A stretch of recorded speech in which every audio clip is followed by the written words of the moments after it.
Good morning. I've told actually all the most powerful women entrepreneurs that they are my lifeblood because as I've gotten older, I have found that, just getting to know young women who are starting businesses, building businesses, have a lot to teach the rest of us. And I just think, I think we're all kind of looking to define ourselves outside of our job descriptions, and I think you help us do that. So thank you for being here. You're a great addition to the program. One thing we did on Monday afternoon before everything started was we met with high school seniors who live on Camp Pendleton, and we had a mentoring program with some of you. And we asked the mentors there, what did you want to be when you were 16 years old? So that is my first question for you before we get to know you and your businesses. Victoria, what did you want to do when you were 16 years old? So I think at that age I could probably only think of about 5 careers, and lawyer was on there and doctor was on there. I think at that stage it was a doctor. I, at one point, wanted to be a singer, but I actually have the worst voice of anyone that exists, so that quickly died. And I really wanted to be a surgeon. That's interesting. I grew up in the southern part of China, so a very traditional Chinese scholar family. So going through my degrees is what my dad always wanted me to do. So I didn't have a big dream of becoming a businesswoman. So that time was really achieving my master's degree, PhD degree when I was at high school. Well, we're going to get into their businesses in a second, but I just have to tell you, this answer is extremely interesting because in talking with all of the very prominent women in Silicon Valley, both entrepreneurs and the women at Facebook and Google, and so many of them have either parents who are doctors, or they wanted to be doctors when they were children. And I think it has something to do with doctors are entrepreneurs, and doctors want to help people. Definitely that part. So, tell us about your companies and why you started them. What were you looking to do? So me? Victoria. So Wildfire is a social media marketing software company. So we provide a software solution for large and medium-sized companies to manage their presence on social networks, understand what's being said about them, respond to consumers, measure their performance, and very common story, we started the company because we had our own problem to solve. My co-founder and I used to own an adventure travel company, global adventure travel company. Facebook was the ideal place for us to market that company. When Facebook launched their brand pages for businesses, we created a page for Access Trips and then sort of had this now what moment. How are we going to get people to become fans? How will we get them to engage with us? Wanted to create engaging content, realized we'd need to create a Facebook application to do that, which meant hiring developers and designers, and we thought, that's a really big barrier to entry. We're not going to be the only company that has this problem, and that's pretty much how the idea was born. So what does Wildfire do? So it's evolved over time, but really it's sort of your complete suite for your social media marketing needs, your measurement, your tracking, your content management. So it helps big brand companies basically find fans. Yeah, so large brands, and we work with a lot of mid-sized companies as well. Get fans, engage those fans, encourage those fans to spread the word, understand who they are, communicate with them, measure what's working. Not just fans, but followers on Twitter, and we work with YouTube and LinkedIn and other social networks. And you started the company when? 2008. 2008, and Victoria, a few months ago, sold Wildfire to Google for more than $350 million.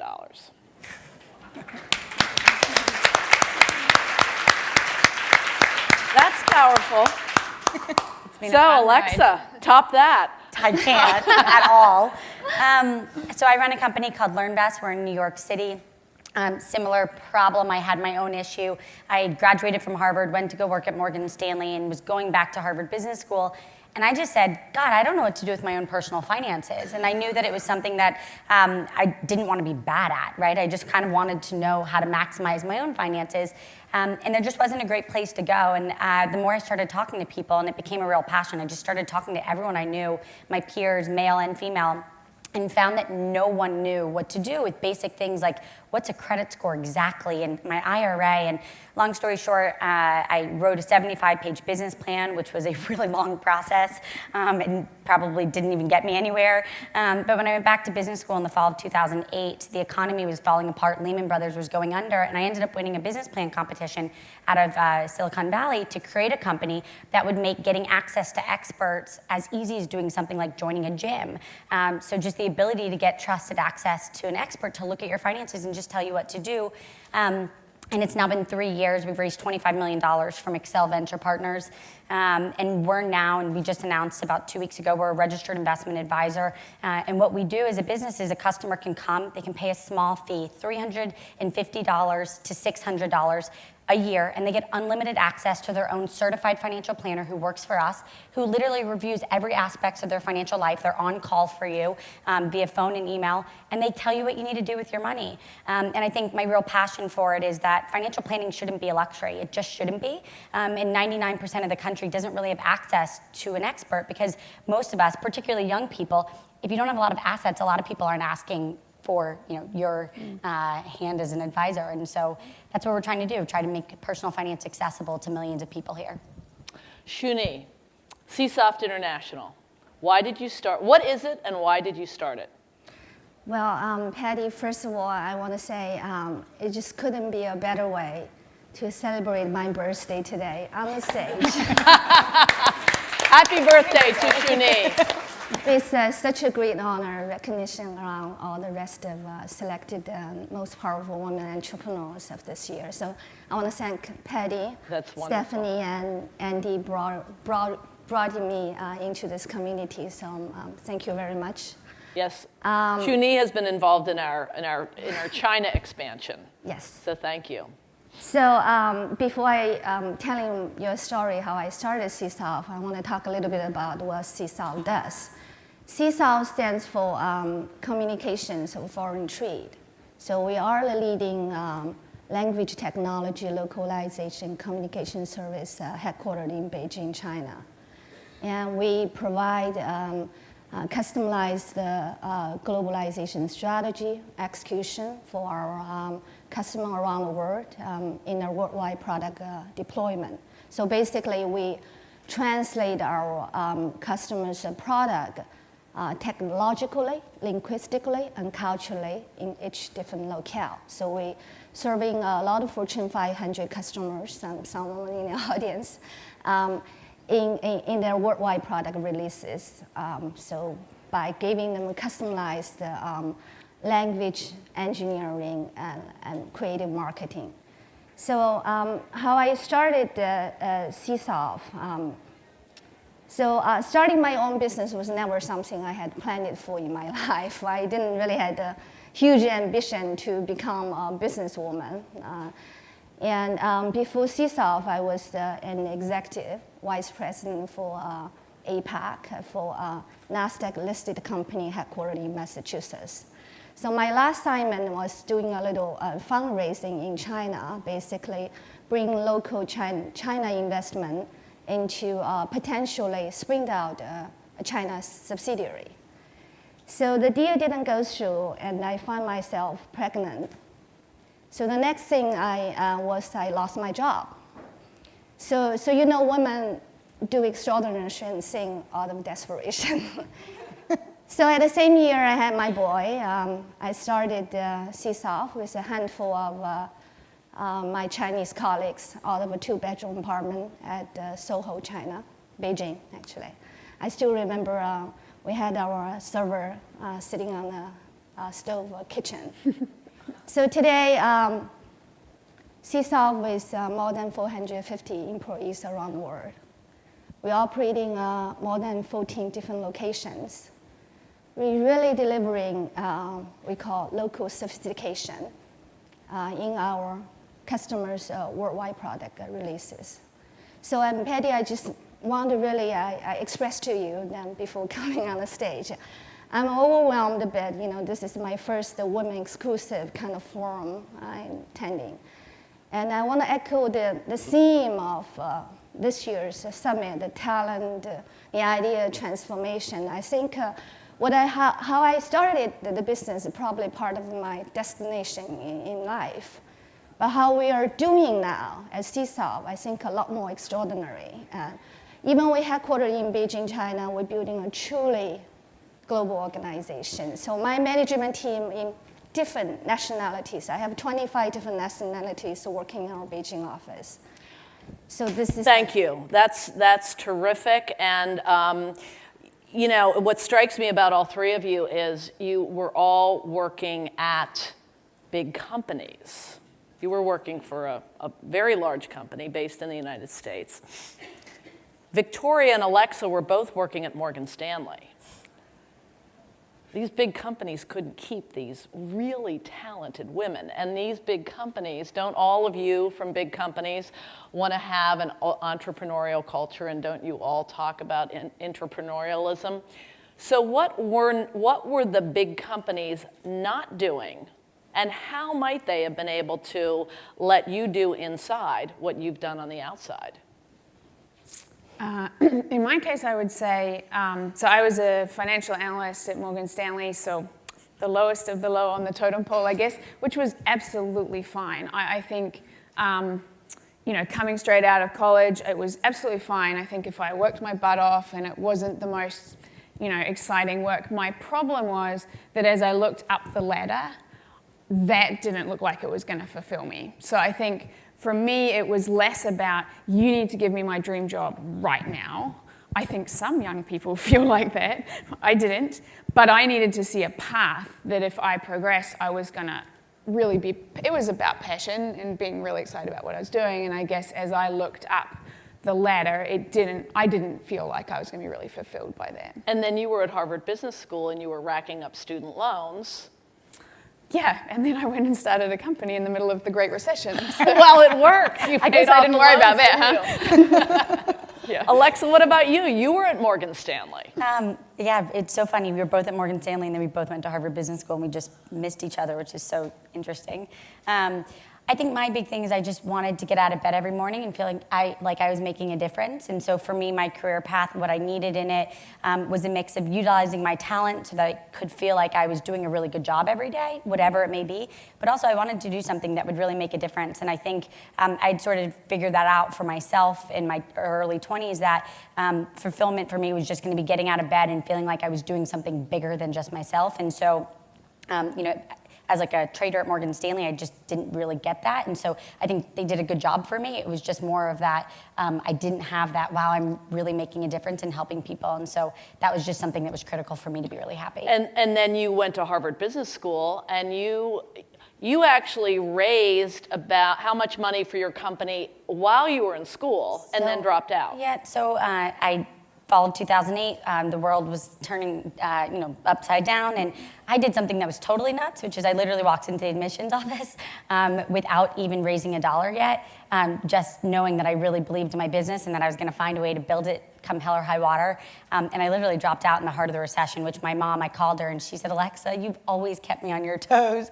Like you've always come up with some crazy plan. And so I moved to New York with no funding, no nothing. And it took me about 4 or 5 months to pull together a seed round. So. And how much was that seed round? 1.1 million from some early Goldman Sachs team members. And probably the hardest work I've ever put in my entire life. Really? Really, really scary. And that was 2008. Yeah, that was it was January to the beginning of the summer of 2009. Uh-huh. Not an easy time. Who has questions? Any yet? Okay. Susan Line. Okay, wait for the mic. Thank you. Hi. Where do you see your companies in 5 years or 10 years? So we're at Google now. And one thing I'm learning, which is great, I have enormous respect for Google. I can't believe that they've built such a large company and kept the amazing culture that they have. Really respect that. But we were on a really, really, really fast trajectory at Wildfire. We went from millions in revenues to tens of millions of revenues to approaching more than that. But you realize when you're at Google, you need to be thinking with a B in front of it. So what we now need to think about is how can we combine our knowledge of social media marketing and what we've built with Google's incredible expertise around marketing in general and their distribution to say how can we make a really, really big impact within Google. And I think how can we make a really big impact for marketers? My belief is there's a real lack of technology solutions, sort of a one-stop shop for marketers to handle all of their needs, for the CMO to handle everything from one technology solution. It's a very fragmented technology industry for marketers. And so I'm really excited because I think Google is the company that can pull that off, and social media marketing is a very important piece of that. So that's what I'll be spending my time doing for the next 5 years.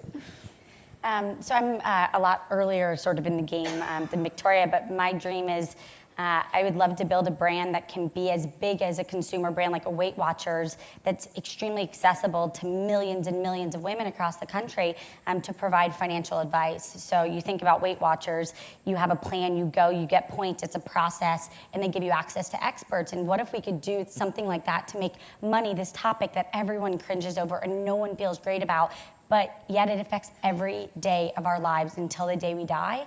And if you can have a trusted, unbiased expert at your disposal and really making it just that large. So my dream is to make literally tens of millions of people have access to experts so they can make better money decisions so they can live better lives. Beautiful. Shunee?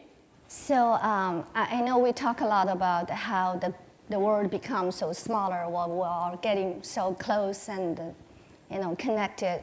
And we don't realize how different each of us we are. So I really believe the space where we at CSOFT, language technology, it's the next revolution, the real true enabler for the global economy. And what we're doing at CSOFT, my belief is we really set a new order from east to west, and I believe represent the future to truly complete the true global transformation, globalization. So I'm excited taking CSOFT far beyond where we are today. We're still a private-owned company and very healthy. And so we're looking for really truly redefine language technology and communication to support the global economy. I want to say two more quick things before we wrap up. Thank you, Susan. I'm sorry there isn't time for more questions.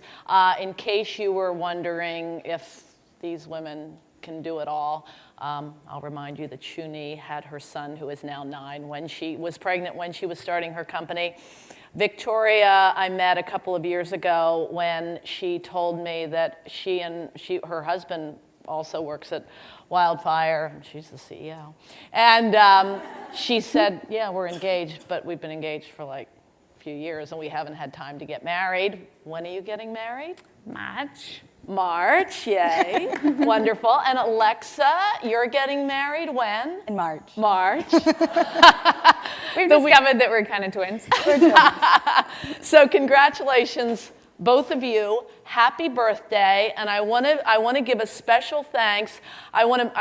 Yesterday at the Most Powerful Women Entrepreneurs reception, Alexa, you went up to Sheila Marcello, who is the CEO of Care.com, who amazingly is sponsoring the Most Powerful Women Entrepreneurs program this year, having grown enormously from the time that she was selected as a Most Powerful Women Entrepreneur in our launch year, 2009. And Alexa, what did you ask Sheila yesterday? Sheila's been a great mentor to me, and I said, what do I need to do for the next 3 years so that I can come back and sponsor this? So that's Alexa's goal. Thank you, all of you, and thank you.